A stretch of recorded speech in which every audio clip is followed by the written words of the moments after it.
саволи дигар, ман зан ҳастам. Дар Русия як зани тоҷики ҳамсоя дорем ки мегӯяд тоҷикои мо фатвои дурӯғ метаҳанд. дар Қуръон омадааст ки як талоқам се талоқ мешавад, се талоқам як талоқ. касе се талоқ шудааст метавонад никоҳ кунад. дар Арабистон ҳамин хел мекунад. ин то куҷо ҳақиқат дорад? саволи дигаре кардан, дандони гурга дар гарданат банди дуруст аст? саволи дигар, бобои ҳоҷӣ мегӯянд ки рӯҳи мурда хона меояд ва фарзанду наздикоша мебинад. оё ин дуруст аст? саволи дигаре кардан, дандони гурга дар гарданат банди дуруст аст ё на? вале ҳамин чизҳо камкамак рӯ ба афзоиш ёфтааст. яъне дандонҳои гургаву дандонҳои мисол ҳайвонҳои дарандараву вале дандонҳои мисол ҳатто ашк мегем аз ду тарафи ҳамин хугҳое ки дар ҷангалҳо биёбонҳо мегарда онҳораву ҳамин мардум мисол дар дастҳошон дар гарданҳошон кашол мекунанд. ҳайрон мешай ки оё ҳамин инсон чанд қадар ақл дошта бошад. оё ин мақсад барои чиро дар гардан мисол овезон мекунӣ? барои чӣ? ин чӣ маънӣ дорад? ира бародари азиз, одаме ки солим набошад, одаме ки агар ақлш пурра набошад, ана аз амино кор мегиранд. як замоне то ҷои ҳамун баъзе пӯстои ҳамун гургора гирифта мардум дар гарданошон кашол мекунанд ки гӯё ки дар корошон кушоишу дар корошон мақсад як беҳбудию пешрафт медода бошад. ин қадар мардуми содаем, ин қадар мардуми бефаҳмем. барои ин ҳар касе ки ин кора мекунад, бовар кунед, барои худ занай хо мардай ба худо қасам ин бисёр шармандагиай.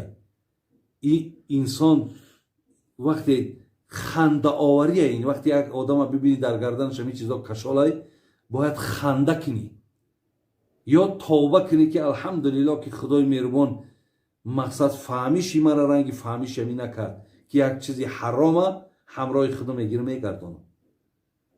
расули акрам саллаллоҳу алайҳи васалам гуфтанд, медонед ки зебогии шумо дар чиай? зебогии мо на дар гарданбандай, бубинед, зебогии мо на дар мӯи баландай, зебогии мо на дар ороишай, зебогии мо дар забони моай. ҳар гоҳе ки мо агар забони хуш дошта бошем, ҳар гоҳе ки мо муомилаи хуб дошта бошем, ҳар гоҳе ки дасту пои мо беозор бошад, ана зебогӣ, бародар азиз, ана ҳайбат, ана беҳтарини мақсад ихтиёри роҳе ки ту бояд карда бошӣ.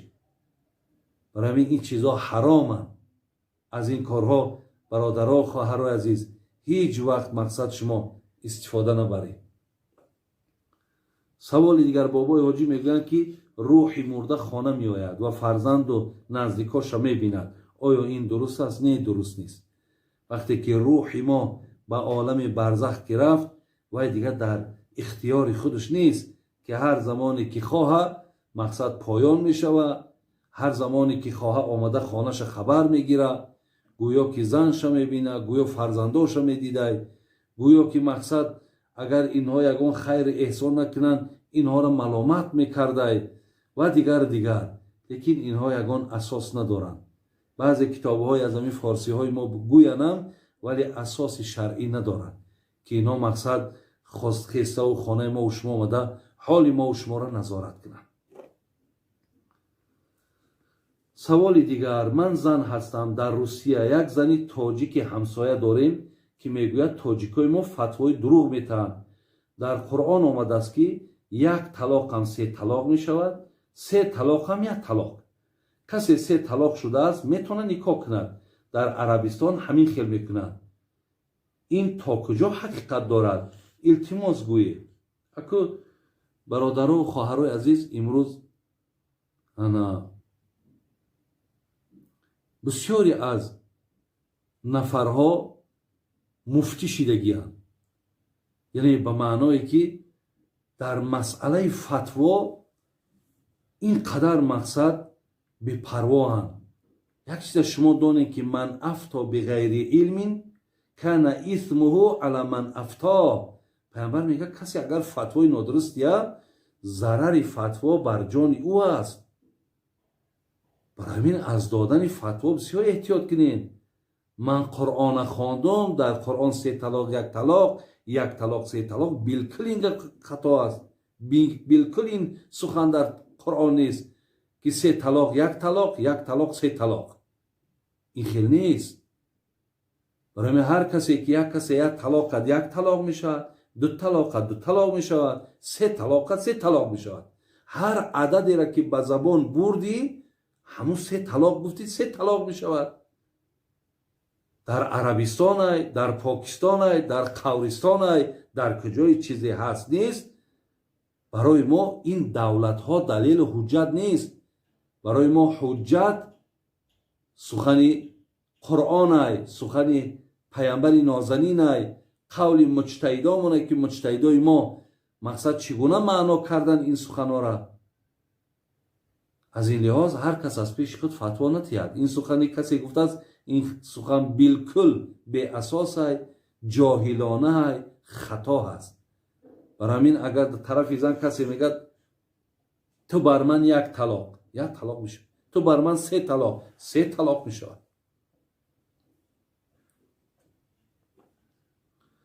خب سوال بابای حاجی، من یک بنده گناهگارم، خودم را با دستم حرام میکنم و بسیار با خواهر و مادرم بدرفتاری میکنم. عصبم بسیار مانده شده است. از شما بسیار خواهش دارم به من مصلحت دهید چیکار کنم و در حق بابایم دعا کنید. نو از دنیا گذشتم. اکنون در قرآن برادران عزیز، انا این قرآن در دست من سوره داریم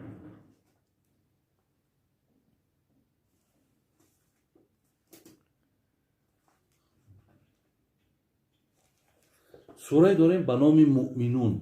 اینجا در این دادر ما گفته است که من به دست خودم حرام میکنم و همچنان رفتارهای خیلی زشت به مثال خواهر و نزدیکام دارم.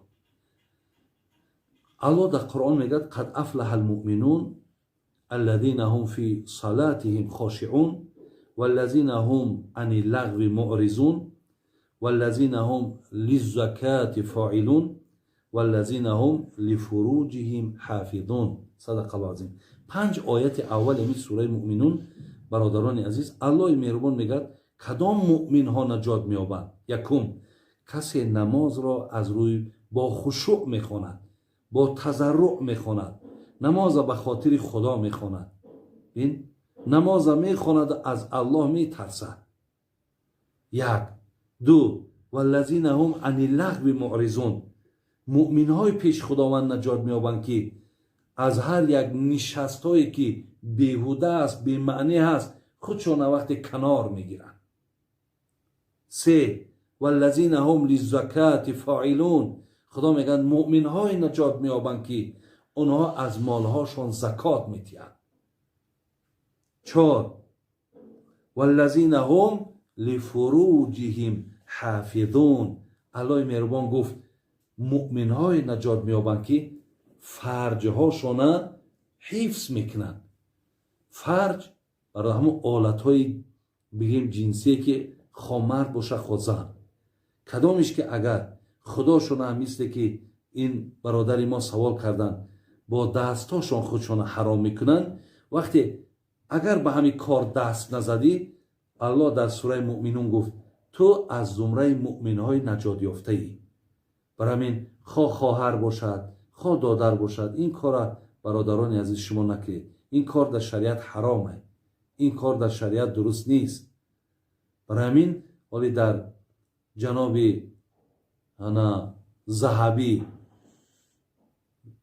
آورده است در کتاب کبایرش، میگد که شمس الدین ذهبی میگد روز قیامت کسانی که اگر با دستهاشون در دنیا خداشون همین خیلی حرام کردن، دستهاشون رنگی زنهایی که شکمبهاشون حامله‌دار میشوند و مقصد شکمهاشون کلان میشود، دستهای اینها هم رنگ همون شکم زنها می شود که مردم در همون میدان محشر می شناسنشان که اینها خواه مرد خواه زنی بود که در دنیا به همین کار مبتلا بوده است. یعنی در چشم خلایق الکی الله مهربان شرمندت میکنن.